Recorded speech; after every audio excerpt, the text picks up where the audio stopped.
Well, hello and welcome again to our journey into linear algebra, and we've been looking in this section at the exponential of a matrix. And we've seen that if you've got a matrix A which is diagonalizable, that means you can find a change of basis matrix P, so P inverse AP is D, where D is diagonal, then e to the AT, the exponential of the matrix AT, is simply given by P e to the dt P inverse. And e to the dt is easy to calculate because if D is a diagonal matrix with entries lambda 1 down to lambda n on the main diagonal and zeros everywhere else, then the e to the dt is just the exponential of each of these terms here times t. So we get e to the lambda 1t down to e to the lambda nt and zeros everywhere else. And we can work out our P matrix, and we can multiply this out, and we can find e to the AT. Now that all works beautifully if A is diagonalizable, but we now come to the situation where the so-called non-diagonalizable case, and that's where we're going to reintroduce again, which we did in an earlier section, the idea of the Jordan form and the Jordan block. So, as we did before, we started out taking a diagonal matrix and finding out what its exponential looks like. So I'm going to start out with just an example. I'm going to start out with a simple Jordan block here, and we're going to work out j to the k, and then from that we'll be able to move on and work out what the exponential matrix looks like. So,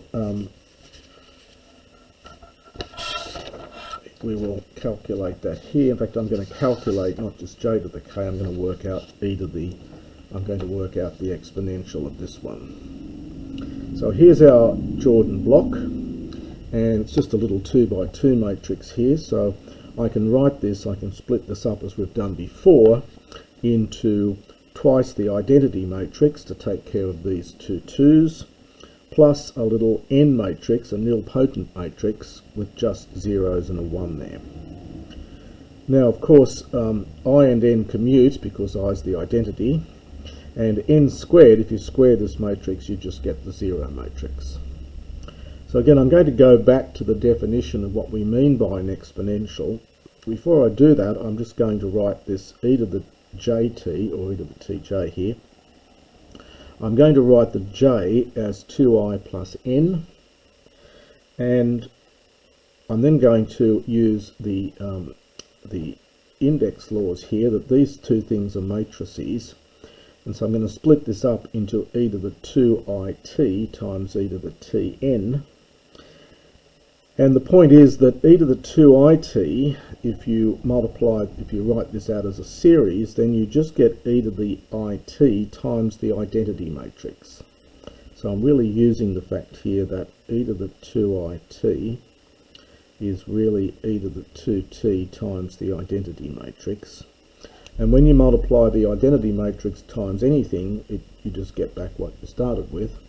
So this product here is just e to the 2t times e to the tn. Now the point is now, n is a nilpotent matrix, and so when I write down the Taylor expansion for this, I'm just going to get I plus tn plus t squared on 2 factorial n squared plus and so on. But of course n squared is the 0 matrix, and all of the higher powers of n are going to be 0 matrices. And so all I end up with then is just the identity plus t times n, which is this matrix, plus I'm going to get a whole pile of 0 matrices. And simplifying this, I get e to the, just enjoy the shape of this, we get e to the 2t, e to the 2t on the main diagonal, as we might expect. But on the off diagonal entry here, I get t e to the 2t. And I could also write that as e to the 2t times 1t naught 1. Okay, so there is our formula for e to the jt. We've found the exponential of a simple 2 by 2 matrix. Well, we move up a little bit, try and pattern match here and see what happens for higher degree ones. And without going through all the calculations, I'm now going to just look at a slightly more complicated one. So here's a Jordan matrix here, Now this Jordan matrix is going to be equal to its J2, 2 by 2 block based on the eigenvalue 2, and then direct sum J1 based on the eigenvalue -1. So we get a direct sum of 2 Jordan blocks here. And I can use exactly what I've done before, because we've already found the exponential of this one, and we know that this one is just a simple diagonal matrix, it's got one entry in it. So we would expect that the exponential of this just looks like e to the 2t, e to the 2t, e to the 2t with zeros all around, and a nice little e to the minus t in here. Well, I'm just going to write down now the general form. I'm going to just do what I did before in a more general setting and write down the following. If I've got a Jordan block of k by k Jordan block, once again I'm going to split this up into lambda ti plus tn, where n is this nilpotent matrix, and the I and n commute, be I and n. So these two matrices, because this is an identity, these commute with each other. And so once again I can write e to the jt is just lambda ti plus tn. I can split this up only because these two matrices commute. In general you can't do this. This is only true here because the matrices commute. And again, this thing here is just e to the lambda t times the identity matrix. And when you multiply the identity times e to the tn, you just get e to the tn. Now, our n is a nilpotent matrix, and it's a k by k block, so n to the k is the zero matrix. And so I can expand out e to the tn as its Taylor series, but it's going to stop at this point, because once I go any further, I'm going to get a whole pile of zero matrices coming out the side here. And now I'm just going to write down what this looks like. So this is going to have ones on the main diagonal, and I'm going to get a t. I'm then going to get, when you square this, if you look at n squared, that pushes the 1 further across, so I'm going to get 1 on 2 factorial t squared, and so on. The ones get, every higher power of n that I take, the ones get pushed further across, and so the next term here will be 1 over 3 factorial t cubed. And at the end I'm going to get this one here. And the same is going to happen across every row here. So this will be 1t, this next entry is 1 on 2 factorial t squared, and so on all the way down. So that's going to be the basic shape of the, matrix. When we expand this out, we'll get ones down the main diagonal from the I, and tn is going to give me t's down the main down the off diagonal. N squared pushes the 1 further out, so this term is going to occur on this diagonal further out. N cubed pushes the 1 further out again, and so on. So, best seen by example here. If I take this one here, I've got this Jordan block here. This is a 3 block based on 7, so this is a Jordan block of size 3 based on eigenvalue 7. And if I take the exponential of this, then it's just e to the 7t. I get 1s down the main diagonal, t's on the off diagonal, and 1 on 2 factorial, which is just 2t squared on the top here. Similarly, if I take a big 4 by 4 Jordan block, so this is a Jordan block of size 4 based on 7, and I exponentiate that, I work out e to the jt, then I'm going to get something like this one. So I'm going to get, so e to the jt will be just e to the 7t, 1's on the main diagonal, t's on the off diagonal, 1 over 2 factorial, 2 factorial is 2, t squared on the next off diagonal, and then 3 factorial is 6, so I get 1 on 6t cubed.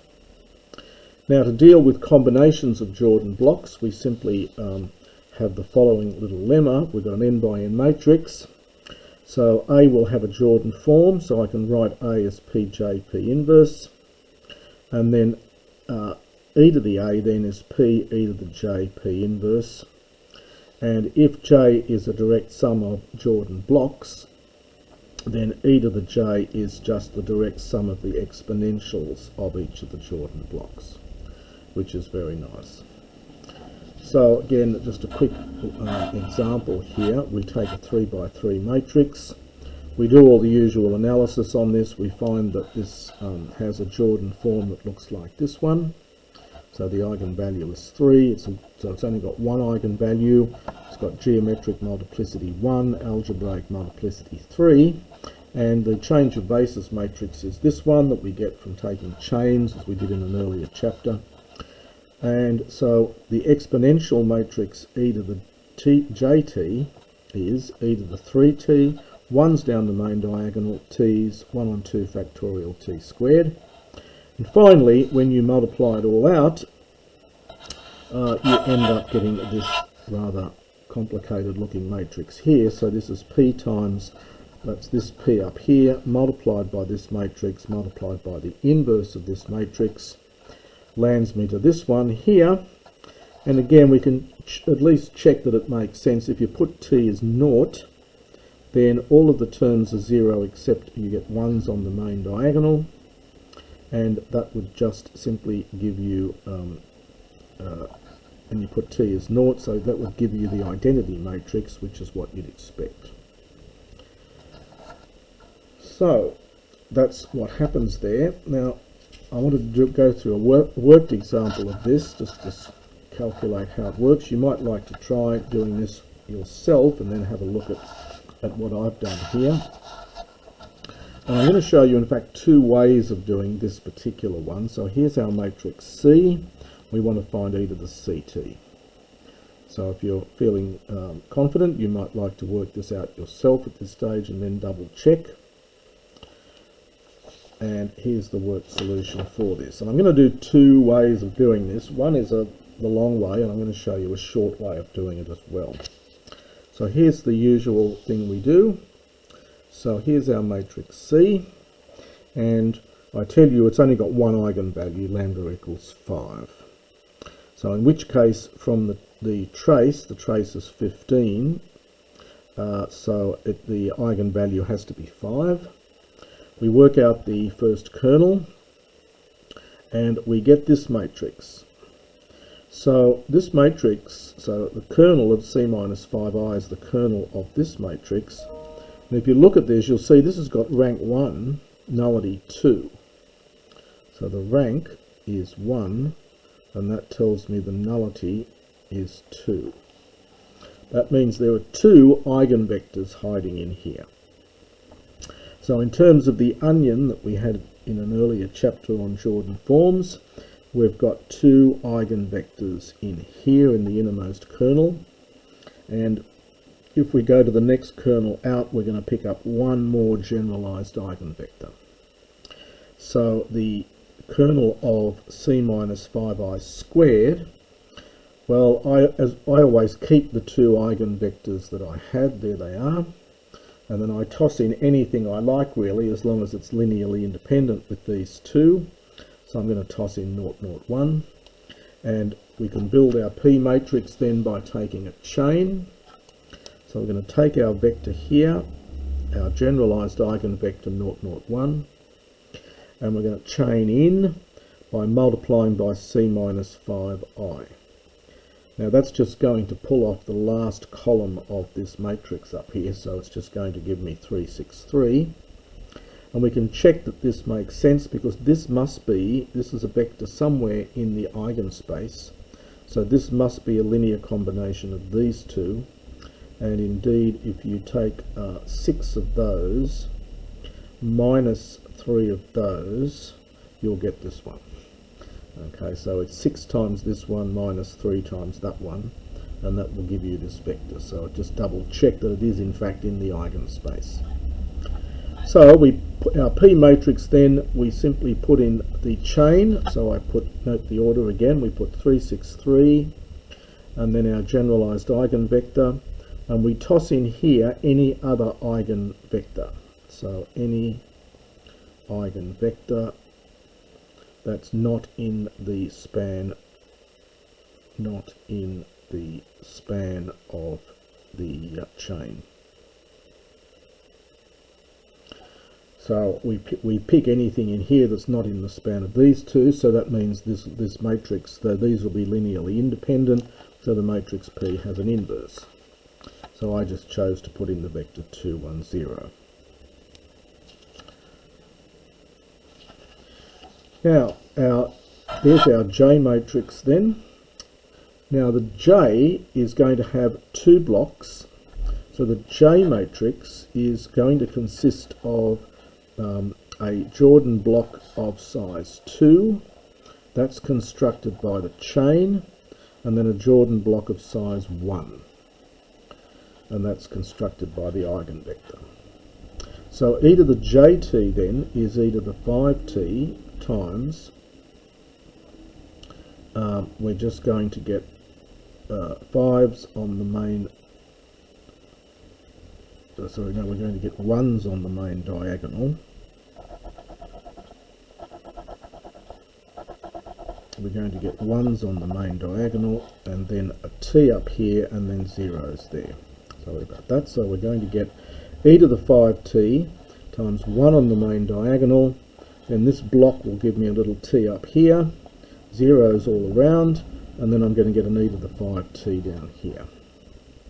So that's what we get, and if I work out then e to the ct is p e to the jt p inverse, so if you multiply all that out, you end up with this matrix here. And that takes a lot of work because you have to multiply p times this thing, but you've also got to calculate the inverse of this 3 by 3 matrix, which takes a bit of work, and then multiply all that out, and when you've done all that, that's what you end up with. And that's a lot of work. Again, we can check if you put t as 0, you'll get the identity matrix. So there must be hopefully an easier way. Well, in general, this is what you have to do, but there is a shortcut which I'll mention here, which is a quicker method, and this relies, and this is a very useful idea. This is a quicker method, and it relies on the fact that c minus 5i squared is the 0 matrix. So if you look back to the onion, we had two eigenvectors, we've got one generalized eigenvector. So this is the kernel, this represents, this space here is the kernel of a minus 5i squared, and it's got nullity 3, so therefore rank 0. So c minus 5i squared is the 0 matrix. Now this only works because we only have one eigenvalue. This method only works for one eigenvalue.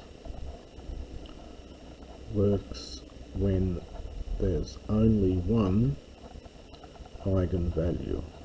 If you've got more than one, then sorry, you've got to use this other method over here that takes a lot more work.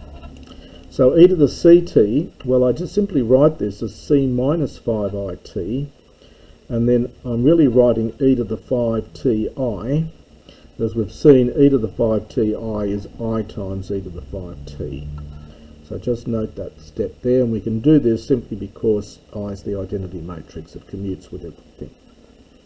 So this is e to the 5t, and now I can expand this out in series, so I just get the identity plus c minus 5it, and when I take the next power up, I'm just going to get the 0 matrix, and so all of the remaining terms here are all just lists of 0 matrices, and so I just end up with this, and there it is.